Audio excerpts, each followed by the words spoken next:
درود به هواداران کلامی بده. خوش آمدید به صحیفه 1000 کتاب. ما قرار داریم در سری مرقد استاد زندیات لایق. امروز 20 می سال 2021.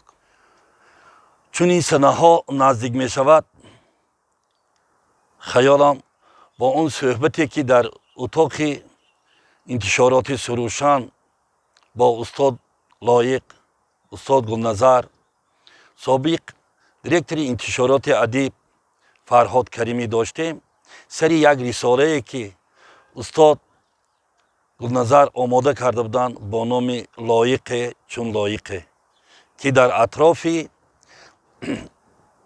رساله در اطراف ایجادیات استاد زندیات لایق می رفت.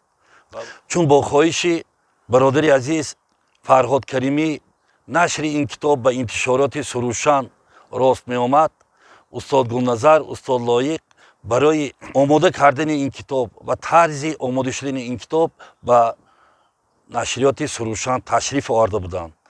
این روزها 2 روز پیش از سنه روز مولودشان 20 می سال 2000 بود.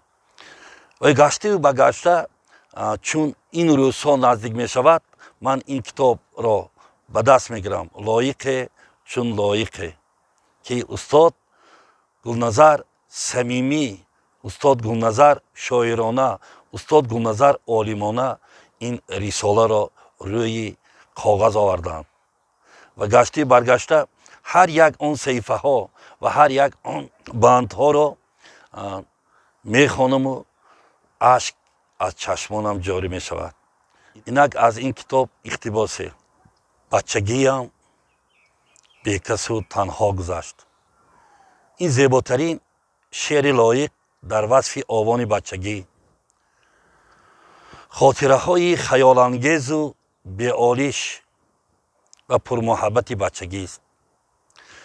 در ایجادیات شاعر شعرهای پیدا کرده می توانیم که بیانگری لحظه های این مرحله ناتکراری حیات آدمی زادند. یادی از بچگی، باز می خواهم که از نو کودکی نادان شوم. برای ساربان، بچگی و غیره ها. شعرهای هستند که سرشار یادهای رنگین بچگی هستند.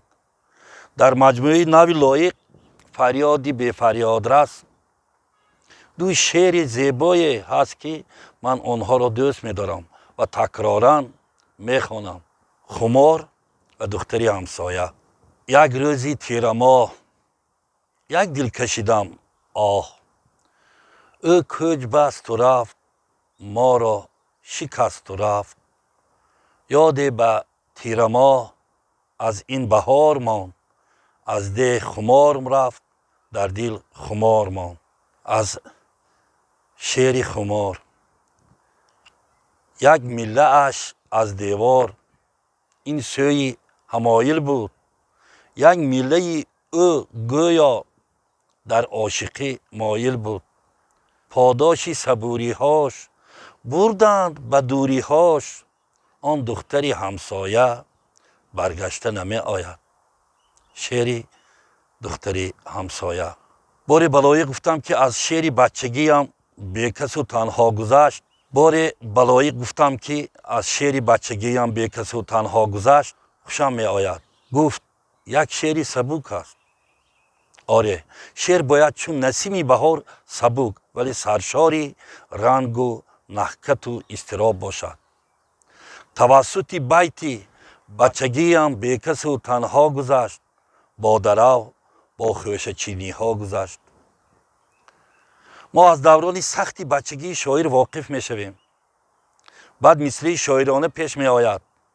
دامنش از خوشه پر از دامن صحرا گذشت. بچگی بی‌بار نگذشته است، دامنش پر است. همچنین عبارت های دامان بچگی و دامان صحرا بسیار زیبا ساخته آمدند.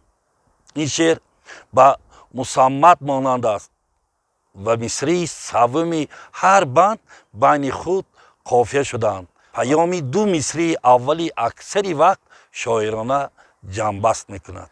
در سری سنگ همه روز انتظار میشمردم ترنه ها را هر بهار. بچگیم با قطار ترنه ها یک جا گذشت. شست می انداختم برودی مست تا بیفتد ماهی طلا به دست. بچگیم با امیدی ماهی طلا گذشت. در بند دوم استفاده ماهی طلا از افسانه ماهیگیر و ماهی طلای پوشکین آمده است و شاید نه به همه خواننده ما فهم است، اما از جانب لایق خیلی خوب آفریده شده است. توجه فرمایید با پاره های نوبتی شعر لایق.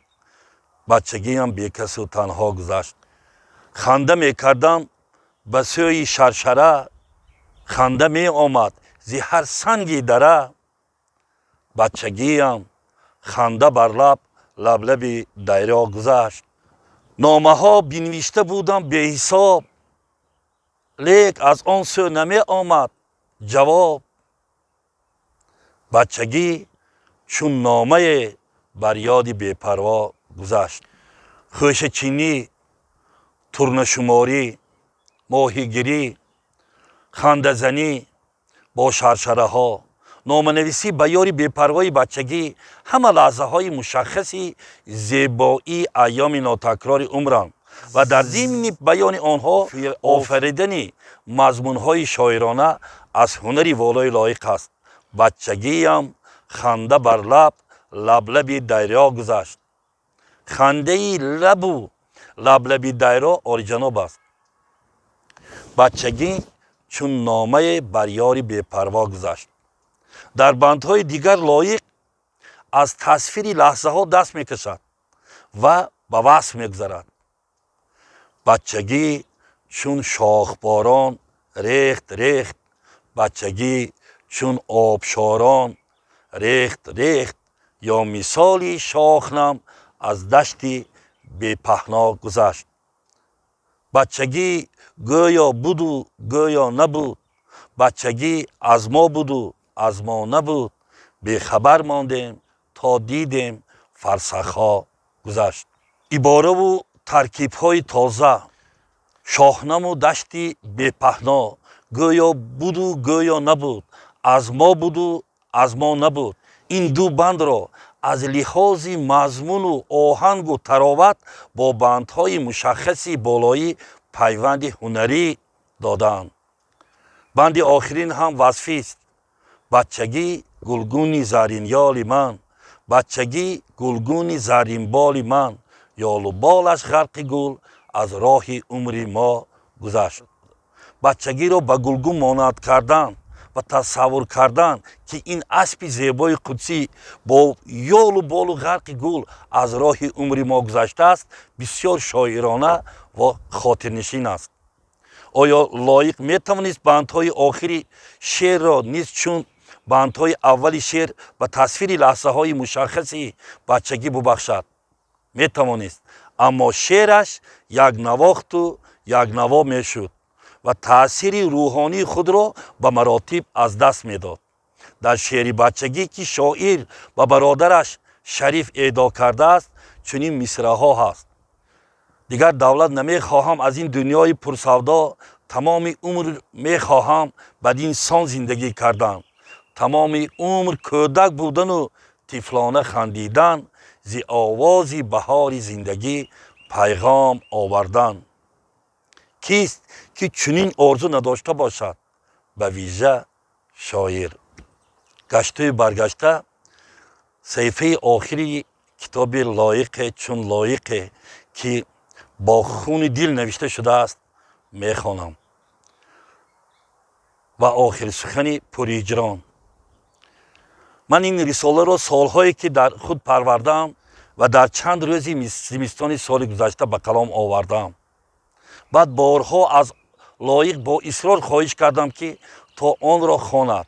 هر دفعه با بهانه بینزاکتی میشه خود را کنار میگرفت. اخیراً خواند و چون با من روبرو شد تبسمی ملیح گرد لبانش شکفت و با اختصاری قسم اول جمله گفت اما صمیمی است. در حال گفتم اگر صمیمی است پس حقیقتی هست و آمادگی به چاپ رساله آغاز یافت.